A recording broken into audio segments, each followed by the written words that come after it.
Nama saya Samade Juanta Aryawan. Saya dari kelompok 8 akan mempresentasikan tentang keputusan manajer di pasar kompetitif. Sebelum itu saya akan memperkenalkan nama kelompok saya. Yang pertama itu ada Agus Duendra, yang kedua ada Andriana, yang ketiga ada Nengah Siantara, dan yang terakhir ada Inengah Dodi. Baik, jadi materi yang pertama yang akan saya bawakan adalah pengertian pasar persaingan sempurna. Apa sih pengertian dari pasar persaingan sempurna itu? Jadi gini, pasar persaingan sempurna adalah suatu bentuk interaksi antara permintaan dengan penawaran yang ditandai oleh jumlah konsumen dan produsen yang sangat banyak dan tidak terbatas. Jadi persaingan sempurna ini merupakan pasar atau industri yang dicirikan oleh perusahaan kecil yang banyak jumlahnya dan membuat produk yang sama. Pasar persaingan sempurna dapat didefinisikan sebagai struktur pasar industri di mana setiap penjual atau pembeli tidak dapat mempengaruhi keadaan pasar. Di sini dapat kita ambil yaitu penjual dan pembeli itu tidak dapat mempengaruhi keadaan pasar. Juga di dalam pasar persaingan sempurna terdapat mobilitas sempurna dari sumber daya serta adanya pengetahuan yang sempurna baik pembeli maupun penjual, sehingga kekuatan dan permintaan dan penawaran dapat bergerak bebas. Di sini ada contoh pasar persaingan sempurna antara lain bursa efek, pasar uang, dan atau pasar modal. Jadi di sini ada beberapa ciri-ciri dari pasar persaingan sempurna. Yang pertama itu perusahaan menerima harga yang ditetapkan pasar atau ditentukan oleh pasar. Perusahaan menjual produknya dengan berpatokan pada harga yang ditetapkan pasar atau price taker. Jadi secara individu perusahaan tidak mampu mempengaruhi pasar. Yang kedua ada keleluasaan masuk atau keluar atau free entry and exit. Dalam pasar persaingan sempurna, faktor produksi mobilitasnya tidak terbatas dan tidak ada biaya yang harus dikeluarkan untuk memindahkan faktor produksi. Yang ketiga ada homogenitas produk atau homogeneous product. Jadi semua perusahaan produksi barang yang homogen. Produk yang mampu memberikan kepuasan atau utilitas kepada konsumen tanpa perlu mengetahui siapa produsennya. Jadi yang keempat ada output perusahaan relatif kecil atau small relative output. Jadi perusahaan dalam industri pasar dianggap berproduksi efisien atau biaya rata terendah. Kendati pun demikian jumlahnya output setiap perusahaan secara individu dianggap relatif kecil dibanding jumlah output seluruh perusahaan dalam pasar. Jadi yang terakhir, tidak ada hambatan dalam mobilitas sumber ekonomi dari suatu usaha ke usaha lain atau free mobility of resource.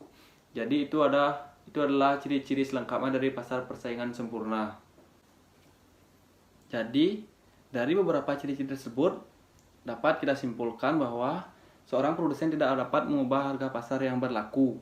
Seorang produsen hanya sebagai pengambil harga atau price taker. Dan dalam jangka pendek, hal penting yang harus diperhatikan oleh produsen yang berada di pasar persaingan sempurna adalah menentukan jumlah produk yang dapat mendatangkan keuntungan maksimum.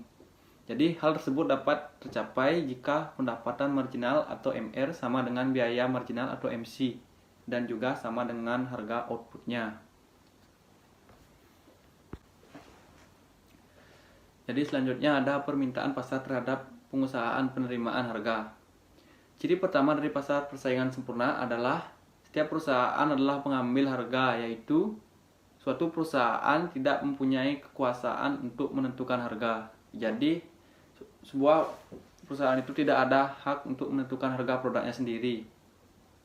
Interaksi seluruh produsen dan seluruh pembeli di pasar yang akan menentukan harga di pasar, dan seorang produsen hanya menerima saja harga yang sudah ditentukan tersebut. Jadi ini berarti banyak pun barang yang diproduksikan dan dijual oleh produsen, dia tidak akan dapat mengubah harga yang ditentukan di pasar karena jumlah yang diproduksikan itu hanya sebagian kecil dari jumlah yang diperjualbelikan di pasar. Jadi presentasi selanjutnya akan dibawakan oleh teman. Akan melanjutkan presentasi dari teman saya. Tadi sudah dijelaskan mengenai permintaan pasar terhadap perusahaan penerima harga. Di sini saya akan melanjutkan menjelaskan gambar mengenai permintaan pasar terhadap perusahaan penerima harga. Dilihat tadi gambar 11.2 menunjukkan permintaan dan penawaran ke atas barang yang dihasilkan. dapat dilihat bahwa harga pasar yang tercapai adalah P0 dan jumlah barang yang diperjualbelikan adalah Q0.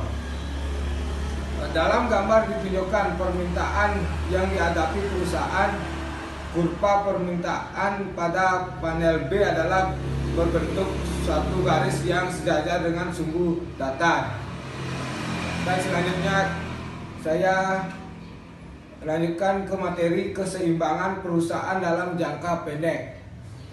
Ada dua syarat di sini, yaitu yang harus dipenuhi agar perusahaan berada dalam keseimbangan. Satu, perusahaan sebaiknya hanya memproduksi paling tidak biaya variabel adalah sama dengan penerima total atau biaya variabel rata-rata sama dengan harga. Dalam perusahaan ini hanya menanggung kerugian biaya tetap. Yang kedua, perusahaan memproduksi hanya saat MR, yaitu MC, agar perusahaan memperoleh laba maksimum atau dalam kondisi buruk kerugian minimum. Selanjutnya, kerugian tetapi dapat membayar sebagian biaya tetap. Beberapa perusahaan yang memiliki untuk menghentikan produk jelas tidak akan menghasilkan pendapatan dan juga tidak menambah biaya variabel lain. Namun perusahaan akan tetap mengalami kerugian bahwa di saat tidak memproduksi sama sekali karena masih harus menanggung beban biaya. Selanjutnya, relevanan biaya sang biaya tetap dan biaya rata-rata. Untuk mengilustrasikan bahwa biaya tetap tidak mempengaruhi keputusan untuk memproduksi atau tidak menghasilkan, kami memilih 5 tingkat biaya tetap yang berada dan memeriksa keputusan menutup untuk perusahaan dengan kurva SMC dan APC. Dan selanjutnya akan dilanjutkan oleh teman saya. Perkenalkan, nama saya Iningas Yandara, akan melanjutkan presentasi dari teman saya. Selanjutnya, kurva penawaran perusahaan dan pasar. Yang tabelnya bisa dilihat seperti ini. Yang selanjutnya, di panel A, poin A, B, dan C adalah titik equilibrium yang memaksimalkan laba perusahaan yang masing-masing di harga $5, $9, dan $17. Kurva marginal cost atau MC di atas average variable cost atau AVC menunjukkan kemampuan perusahaan untuk memproduksi sejumlah unit pada setiap harga. Panel A menunjukkan 80,110 dan 170 unit output sebagai jumlah yang disediakan ketika harga pasar adalah masing-masing $5, $9, dan $17. Untuk harga pasar yang lebih rendah dari minimum variable cost atau AVC, perusahaan titik berproduksi atau persediaan adalah 0. Selama biaya input tetap konstan, atau dalam hal ini semua perusahaan dalam pasar ini memvariasikan tingkat produksi mereka. Kurva penawaran pasar dapat diperoleh dengan menjumlahkan atau secara horizontal kurva biaya marginal dari masing-masing produsen. Yang selanjutnya adalah memaksimalkan keuntungan jangka panjang, yaitu dalam jangka panjang semua input bersifat variabel dan seorang manajer dapat memilih untuk menggunakan ukuran dan jumlah modal yang diperlukan untuk menghasilkan tingkat output yang paling efisien yang akan memaksimalkan laba. Pilihan ukuran modal sering disebut sebagai skala operasi. Skala operasi dapat diperbaiki dalam jangka pendek, tetapi dalam jangka panjang dapat diubah seiring dengan kondisi ekonomi yang menjamin. Yang selanjutnya yaitu memaksimalkan keuntungan equilibrium perusahaan dalam jangka panjang. Yang tabelnya bisa dilihat seperti ini. Nah, pada figur 11.7 LAC dan LMAC adalah kurva biaya rata-rata dan marginal jangka panjang. Permintaan elastis perusahaan secara sempurna D menunjukkan harga equilibrium atau $17 dan sama dengan pendapatan marginal. Selama harga lebih besar dari biaya rata-rata jangka panjang, perusahaan dapat menghasilkan laba. Yang selanjutnya yaitu equilibrium pasar persaingan jangka panjang. Yang tabelnya bisa dilihat juga.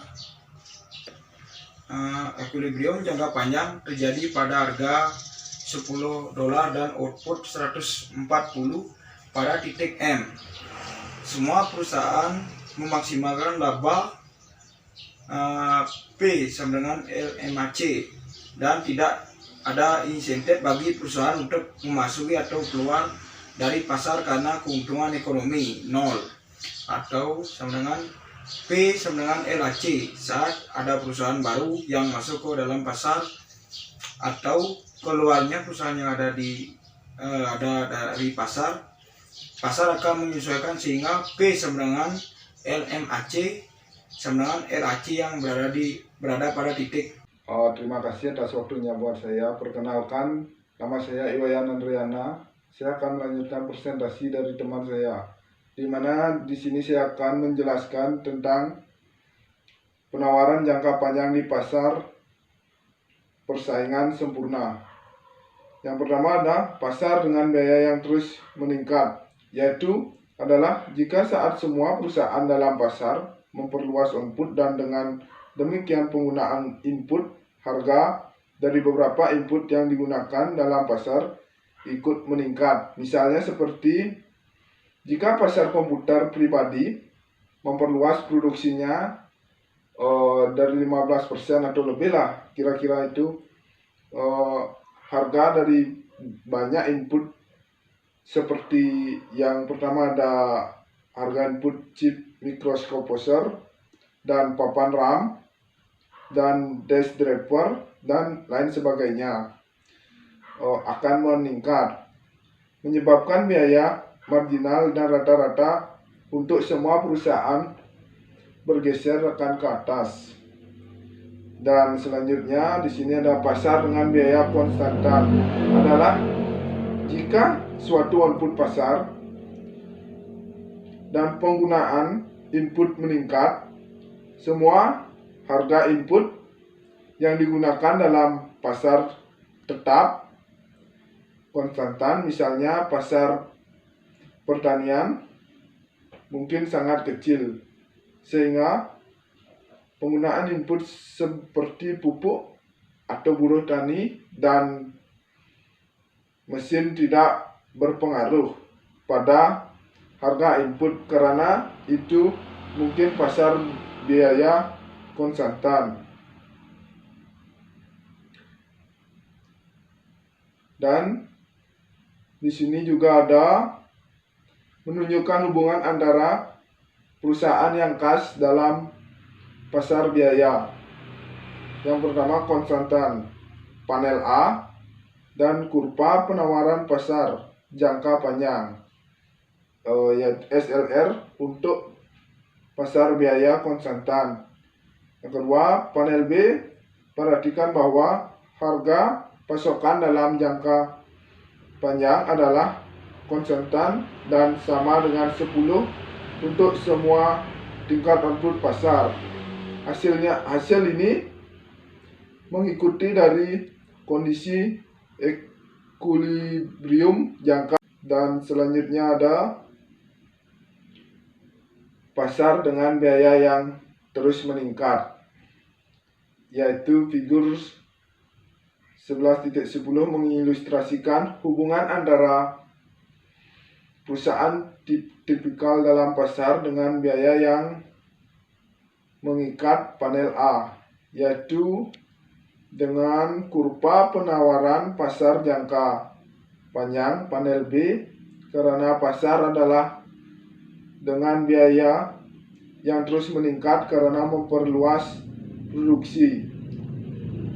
Harga sumber daya naik dan menyebabkan biaya rata-rata jangka panjang di panel A bergeser ke atas, dan LACA, LACB, dan LACC mewakili biaya rata-rata jangka panjang yang semakin tinggi yang terkait dengan tingkat output pasar masing. Perkenalkan, nama saya Inenga Dodi, NPM 17321214442. Di sini saya akan menjelaskan materi surplus ekonomi produsen di equilibrium jangka panjang. Pada figur 11.11 ditunjukkan kurva penawaran jangka panjang industri SLR. Di setiap titik di panjang SLR, perusahaan di pasar ini menghasilkan laba ekonomi. 0 akibatnya area surplus produsen. Jangka panjang setiga FWA. Mengukur pembayaran biaya yang dibuat untuk faktor-faktor produksi yang diunggul. Dengan kata lain, semua surplus produsen dalam jangka panjang berakhir di kantong pemasok sumber daya, dan tidak ada surplus produsen yang masuk ke perusahaan-perusahaan memasuki output di pasar ini. Yang kedua, saya akan menjelaskan materi memaksimalkan laba dari manfaat sumber daya. Ada dua. Yang pertama, tenaga kerja. Pendapatan tambahan yang ditambahkan oleh unit lain dari input tersebut, marginal revenue product MRP, dari input itu, dan sama dengan pendapatan tingkat penggunaan input tertentu. Yang kedua, keputusan menghentikan produksi. Sekarang akan menunjukkan bahwa seorang manajer menutupi operasi, yaitu tidak mengerjakan tenaga kerja. Jika tingkat upah di atas produk mendapatkan rata-rata per pekerja.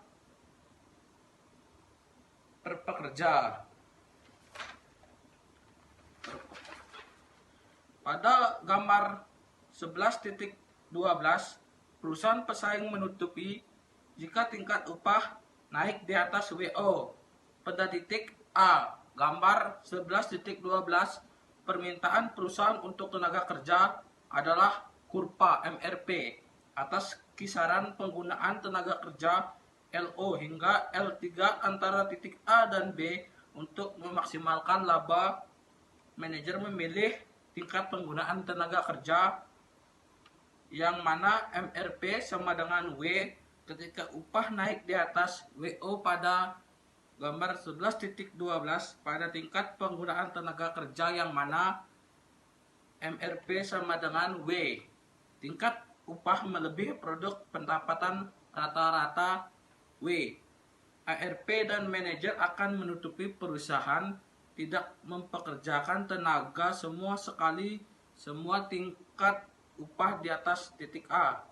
Sekian dan terima kasih.